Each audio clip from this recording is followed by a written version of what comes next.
40 ஆண்டுகளுக்கு ஒரு புண்ணியமான ஒரு மனிதன் போட்ட பிள்ளையார் சொல்லில 40 ஆண்டு காலம் தமிழகத்தினுடைய வளர்ச்சியை ஒரு மனிதன் பார்த்துக்கிட்டார். இன்னைக்கு தமிழகத்தை பொறுத்தவரை மறுபடியும் விவசாயத்தை மேம்படுத்த வேண்டிய கட்டாயத்திற்கு நாம் தள்ளப்பட்டிருக்கின்றோம். மறுபடியும் தொழில்துறையை இன்னும் வேகமாக கொண்டு செல்வதற்கான நேரத்தில் நாம் இருக்கின்றோம். மறுபடியும் நம்முடைய குழந்தைகளுக்கு தரமான கல்வி கொடுக்க வேண்டிய கட்டாயத்தில் நாம் இருக்கின்றோம். மறுபடியும் நாம் இருக்கின்றோம். ஆனால் நிச்சயமாக இதெல்லாம் கூட தமிழகத்தில் இன்னைக்கு பரவலாக பேசப்படக்கூடிய பொருட்கள். இது பண்ணணும், செய்யணும், தரமான கல்வியை திரும்ப கொடுக்கணும். டாஸ்மார்க் போன்ற அரசு நடத்தக்கூடிய கடைகளை மூடுவதற்கான நேரமும் வந்துவிட்டது என்று மக்கள் பேச ஆரம்பித்து விட்டார். அதையும் மூடுவதற்கான நேரம். 5500 டாஸ்மார்க் இருக்கு. ஒரு 1000 கடையை முதல்ல மூடுவோம், 2000 கடையை 2வது வருஷம் மூடுவோம், இன்னொரு 1000 கடையை 3வது வருஷம் மூடுவோம்.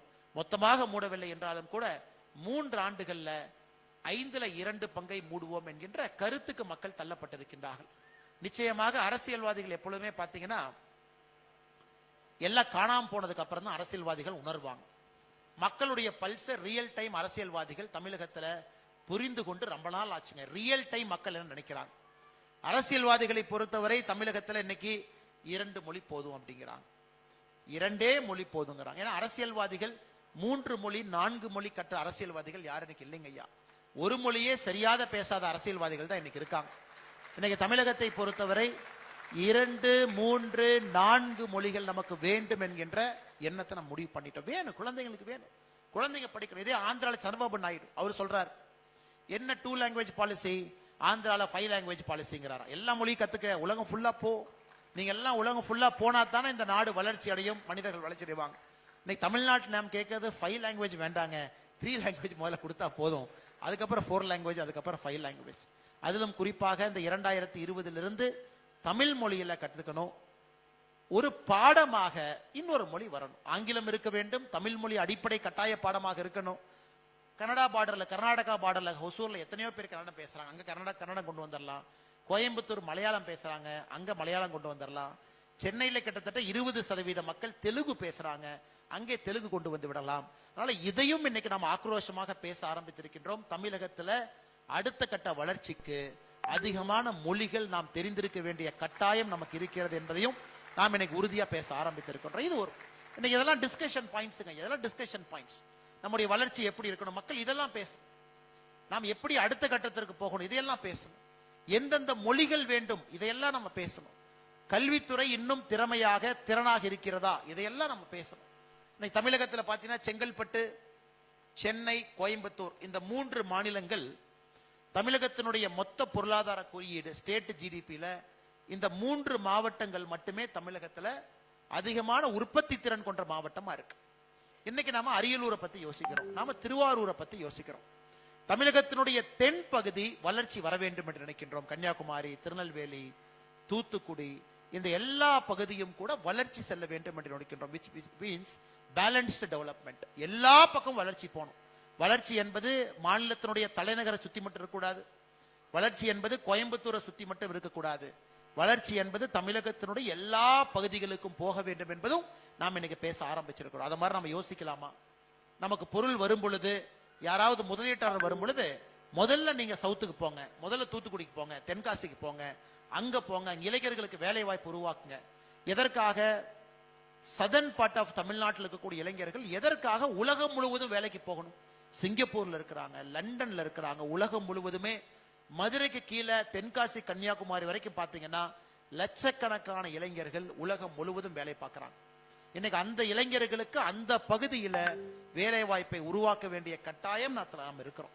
வளரணும், தமிழ்நாடு முழுவதும் வளரணும், தமிழ்நாட்டினுடைய எல்லா பகுதியும் வளர வேண்டும் என்பதில் நாம் தெளிவாக இருக்கின்றோம்.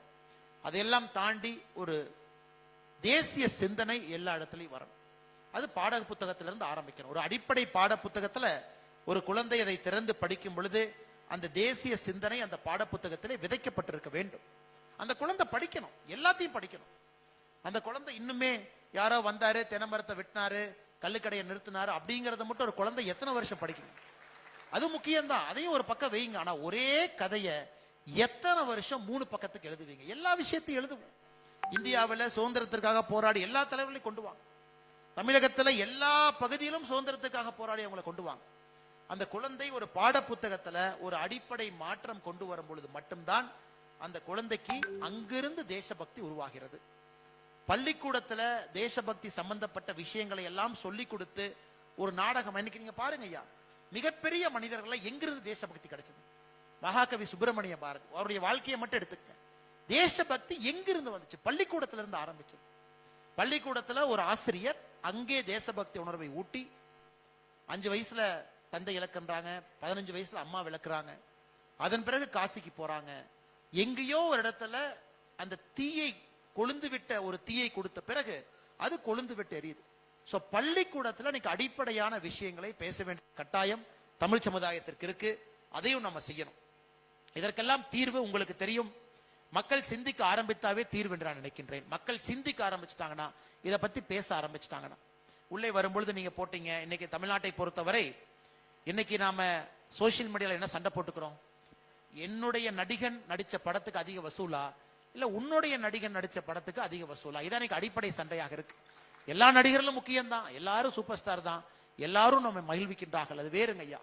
ஆனா அடிப்படையில சமூக வலைதளத்துல நம்முடைய இளைஞர்கள் எதுக்கு சண்டை போடணும்?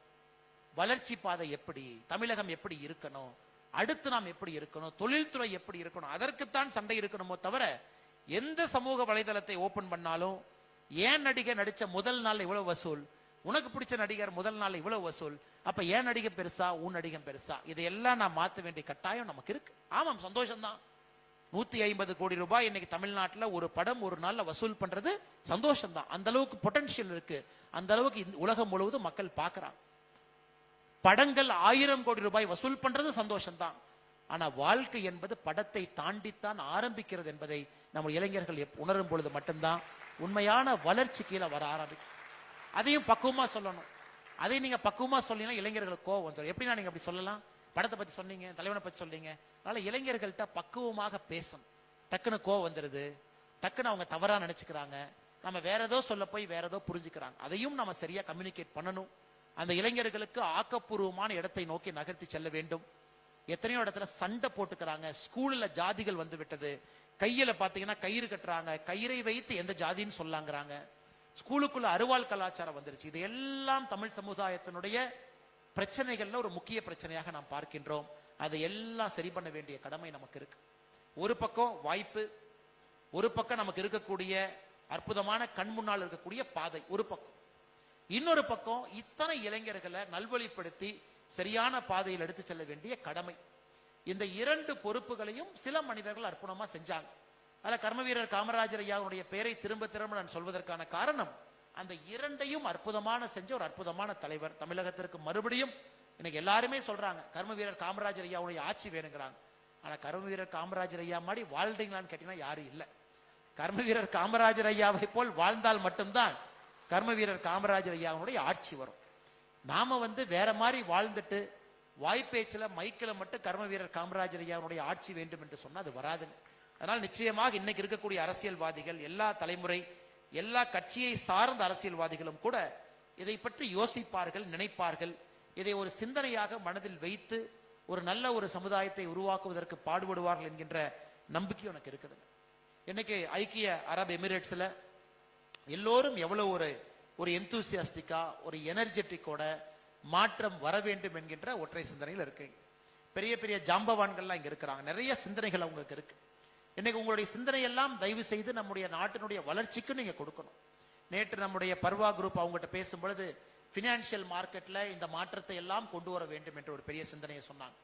நான் அவர்களுக்கு எல்லாம் வைக்கக்கூடிய ஒரே வேண்டுகோள், கண்ணன் ரவி என்ன சொன்னாங்க, இன்னைக்கு இதெல்லாம் இந்தியாவில் இந்த திருத்தங்கள் கொண்டு வரப்பட வேண்டும், இந்த சட்டத்தில் இந்த மாற்றத்தை கொண்டு வரப்பட வேண்டும் என்று. இன்னைக்கு அரசு நீங்கள் சொல்வதை கேட்பதற்கு தயாராக இருக்கிறது. இன்னைக்கு நீங்க சொல்லலாம், எந்த மினிஸ்டர்ட்டையும் அப்பாயின்மெண்ட் வாங்கலாம், டெல்லிக்கு நீங்க போலாம், யாரையும் இல்லை என்று யாரும் சொல்வதில்லை. காரணம் என்னன்னா, அரசை விட நீங்கள் அறிவாளிகள் என்பதை அரசு உணர்ந்திருக்கிறது. வெளியே இருக்கிறவங்க எங்களை விட அறிவாளி. ஆனால் தயவு செய்து இந்தியாவுக்கு வரும் பொழுது, சொந்த ஊருக்கெல்லாம் நீங்க வரும் பொழுது கொஞ்சம் நேரம் எடுத்து ஆட்சியாளர்கள் நீங்க சந்திக்கணும். இந்த போன்ற நாடுகள்ல முக்கியமான நல்ல விஷயங்கள் இருந்தா அது ஒரு ஆலோசனையா சொல்லணும். அதை நம்முடைய நாட்டுல நாம் அதை பயன்பாட்டு கொண்டு வர முடியுமான்னு யோசிச்சு நீங்க சொல்லுங்க. பிராக்டிக்கலா உங்களுக்கு தெரியும். செக்ரட்டரிஸ்க்கு ஒரு இமெயில் அனுப்பிச்சு போய் பாருங்க. நம்மை பார்க்க மாட்டார்கள் என்று நினைத்து இமெயில் அனுப்பாம இருக்காது. அவங்க நம்பரை கண்டுபிடிச்சு ஒரு மெசேஜ்னாச்சு போடுங்க. 10 பேர்த்துல 5 பேர் கண்டிப்பா பார்ப்பாங்க. ஒருத்தர் பார்க்கவில்லை என்பதற்காக நிறுத்திடாதீங்க, தொடர்ந்து போடுங்க. எங்கேயோ ஒரு இடத்துல கதவு திறக்கும். ஏன்னா நீங்கள் கொடுக்கக்கூடிய ஆலோசனை என்பது இந்த நாட்டினுடைய வளர்ச்சிக்கு அது மிக முக்கியமான ஆலோசனை. ஏன்னா பல விஷயங்களை பார்க்குறீங்க, பல காம்ப்ளெக்ஸான ப்ராப்ளத்தை சால்வ் பண்றீங்க. இன்னைக்கு துபாய் போன்ற ஒரு சின்ன ஒரு பகுதியில 190 நாட்டினுடைய மக்கள் வாழ்கின்றார்கள். சாதாரண வேலைங்களா? 190 நாட்டினுடைய மக்கள், கிட்டத்தட்ட உலக நாடுகள் இருக்கிற எல்லோருமே இன்னைக்கு துபாயில இருக்காங்க. எந்த நாட்டிற்கும் இல்லாத ஒரு சிறப்பு துபாயில இருக்கு. அதுல நீங்க வாழ்றீங்க, பல விஷயங்களை கவனிக்கிறீங்க, பல விஷயத்தை பாக்குறீங்க, முனிசிபாலிட்டியினுடைய எஃபிஷியன்சியை பாக்குறீங்க, பல விஷயத்தை பாக்குறீங்க. அது எங்கேயாவது நம்முடைய நாட்டினுடைய வளர்ச்சிக்கு ஒரு ஆலோசனையாக கொடுக்க வேண்டியது உங்களுடைய கடமை என்பதையும் அன்போக தெரியும். நாங்க ஒரு நன்னாள் வருவாங்க ஐயா, 4 பேர் நீங்க சொல்றதை கேட்போம், 4 விஷயத்தை நாங்க பார்ப்போம். அதுக்கப்புறம் இந்தியால போய் இருக்கிற பிரச்சனையை சால்வ் பண்ணி அடுத்த கட்டத்தை யோசிப்போம். ஆனா நீங்க தினமும் அதை பார்க்கிறீங்க, உங்க சிந்தனை வேறு மாதிரி இருக்கும். அதனால் நீங்க தைரியமாக இந்தியாவிற்கு வரும் பொழுதெல்லாம் நீங்க நிறைய பேர் கேட்பீங்க, நாட்டுக்கு நான் எப்படி கான்ட்ரிபியூட் பண்றது, நான் துபாயில இருக்க இந்தியாவுடைய வளர்ச்சிக்கு எப்படி கான்ட்ரிபியூட் பண்றது. இதுதான் நீங்க செய்ய வேண்டிய முதல் கான்ட்ரிபியூஷனா நான் பாக்குறேங்க ஐயா. முதல் 4 பேருக்கு சொல்லுங்க, கேட்கிறவங்க கேட்கட்டும், கேட்காதவங்க ஆனா கேட்பாங்க. 10ல் 5 பேர் கேட்பாங்க. நீங்க சொன்னதை எங்கேயாச்சும் ஒரு இடத்துல பயன்படுத்த முடியுமான்னு யோசிப்பாங்க. இன்னைக்கு பாருங்க, இன்னைக்கு இந்தியாவிற்கு நதிநீர், குறிப்பாக கிளீன் ட்ரிங்கிங் வாட்டர் நமக்கு வேணும். கிளீன் ட்ரிங்கிங் வாட்டர் இன்னைக்கு காலையில பார்த்தேன், உலகத்தில் இருக்கிற முதல் 10 கம்பெனில கிட்டத்தட்ட 4 கம்பெனி யுஏஇலே இருக்கு. ஒரு இஸ்ரேல் கம்பெனி, அமெரிக்கா, யூரோப்பியன்ஸ்லாம் இருக்காங்க. அந்த யுஏஇல இருக்கிற 4 கம்பெனில தமிழ்காரங்க 2 பேர் இருக்கிறாங்க. அதாவது உலகத்தில் இருக்கக்கூடிய டாப் 10 சுத்தமான குடிநீர் கொடுக்கக்கூடிய இந்த நிறுவனத்துல இன்னைக்கு இங்க இருக்கக்கூடிய தமிழர்கள் இருக்கிறாங்க. இன்னைக்கு சென்னைக்கு நமக்கு தேவைங்கய்யா, சென்னைக்கு தேவை. ஸ்வீடன்காரங்க பிட் பண்றாங்க, யாரோ வந்து பிட் பண்றாங்க, யாரோ சென்னைக்கு நம்முடைய நெமிலி பகுதியில நம்ம டீசாலினேஷன் பிளான் போட்டிருக்கோம், எங்கெங்கயோ இருந்து கொடுக்குறாங்க. ஆனா நம்முடைய தமிழர்கள் இன்னைக்கு யுஏஇல அதை ஒரு பிசினஸா, மல்டிபிள் குரோர் பிசினஸா சக்சஸ்ஃபுல்லா பண்றவங்க. உங்க ஐடியா நமக்கு வேணும். அதனால நிச்சயமாக 4 பேர் கேட்கல அப்படிங்கறக்காக ஆலோசனை சொல்லாம இருக்காதீங்க. கண்டிப்பா நீங்கள் உங்களுடைய ஆலோசனையை சொல்ல வேண்டும். இது என்னுடைய அன்பான வேண்டுகோள். இரண்டாவது, உங்களுடைய பகுதி, உங்கள் கிராமம், உங்களுடைய பூத்து, நீங்க இருக்கக்கூடிய பஞ்சாயத்து, ஒரு விஷயத்தை நீங்க செய்யுங்க அப்படிங்கிறது என்னுடைய அன்பான வேண்டுகோள். எப்பவுமே பெருசா பார்க்காதீங்க ஐயா. நாடு அப்படிங்கறது பாத்தீங்கன்னா செய்யறது கஷ்டம். இந்த நாட்டுல யாரை போய் பார்க்கறது, யார்கிட்ட பேசுறது. ஆனா பஞ்சாயத் அப்படின்னு பாத்தீங்கன்னா செய்யறது ஈஸி. என்னுடைய கிராமம் அப்படின்னு பாத்தீங்கன்னா செய்யறது ஈஸி. இன்னைக்கு எல்லாம் வாட்ஸ்அப் இருக்கு, எத்தனையோ சமூக வலைதளம் இருக்கு. நீங்கள் எல்லாம் உங்களை ஒருங்கிணைக்க முடியும், மிக எளிதாக ஒருங்கிணைக்க முடியும். இந்த கிராமத்துல இருந்து நாங்க வந்திருக்கோம், 10 பேர் 15 பேர் சேருங்க ஐயா. ஊருக்கு போகும்போது உங்க பஞ்சாயத்து ஆபீஸ்ல ஒரு போங்க, எட்டி பாருங்க. பஞ்சாயத்து ஆபீஸ்ல பாருங்க, ஒரு மத்திய அரசினுடைய ஒரு திட்டத்தை 100% சாச்சுரேஷன் பண்ண முடியுமான்னு பாருங்க ஐயா. இந்த 100% சாச்சுரேஷன் என்னங்க ஐயா, ஒரு மத்திய அரசினுடைய திட்டம் முழுமைப்படுத்தி இருக்க வேண்டும். அதாவது இத்தனை பேருக்கு நான் இத்தனை திட்டம் கொடுக்கறேன்னா, உங்க பஞ்சாயத்துல யாராச்சும் ஒருத்தர் அந்த திட்டத்துக்கு பயனாளி, ஆனா அந்த திட்டத்துல பயன்பெறாம இருக்காங்களா, இதை நம்ம ஸ்கீம் சாச்சுரேஷன் அப்படின்னு நம்ம சொல்றோம். அதற்கு முயற்சி பண்ணுங்க. உங்க பஞ்சாயத்துல இன்னைக்கு இந்தியால எத்தனையோ மாடல் பஞ்சாயத்து இருக்கு. படித்தவர்கள் நிறைய பேர் அரசியலுக்கு வந்து பஞ்சாயத்தினுடைய சர்பஞ்ச்